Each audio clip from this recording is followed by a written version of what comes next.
আজ আপনাদের দেখাবো কিশোরগঞ্জের একটি ভালো হোটেল।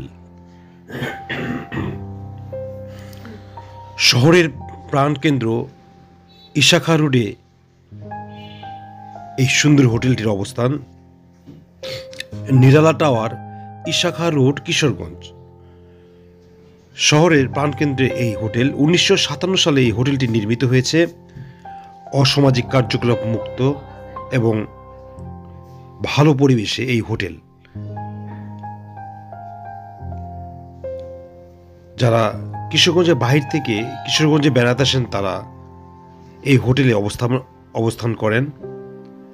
আমরা আজকে এই হোটেলের বিভিন্ন রুম সম্পর্কে ধারণা দিব। আগেই বলেছি এই হোটেলটি 1957 সালে নির্মিত এবং সুনামের সাথে কাজ করছে। সম্পূর্ণ অসামাজিক মুক্ত, কার্যকলাপ মুক্ত একটি হোটেল।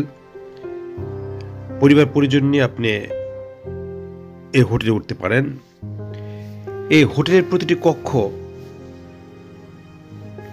সুন্দর করে সাজানো। ভিডিওতে যে হোটেল, এই রুমটির ভাড়া 3000 টাকা করে প্রতিদিনের।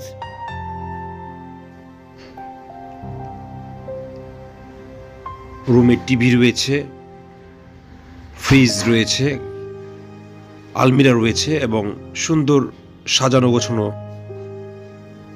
বাথরুম দেখছেন। বাথরুমে একটি সুন্দর বাথটাব রয়েছে। পরিবার পরিজন নিয়ে কিশোরগঞ্জে বেড়াতে গেলে অবশ্যই আপনারা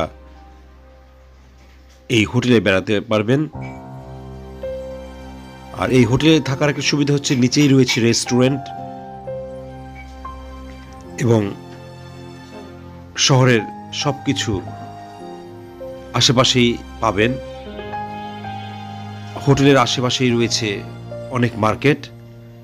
এখন যে রুমটি দেখছেন এটি একটি শীতাতপ নিয়ন্ত্রিত রুম। এর ভাড়া 1500 টাকা, সিঙ্গেল রুম। এই রুমটি বিভিন্ন দামের রুম এই নিরালা হোটেলে রয়েছে। দেখছেন 1500 টাকার মধ্যে একটি রুম। এই রুমেও সব আধুনিক সুযোগ সুবিধা রয়েছে। যারা ব্যবসায়ের কাজে কিংবা অফিসের কাজে বেড়াতে চান তারা এই নিরালা হোটেল বেছে নিতে পারেন।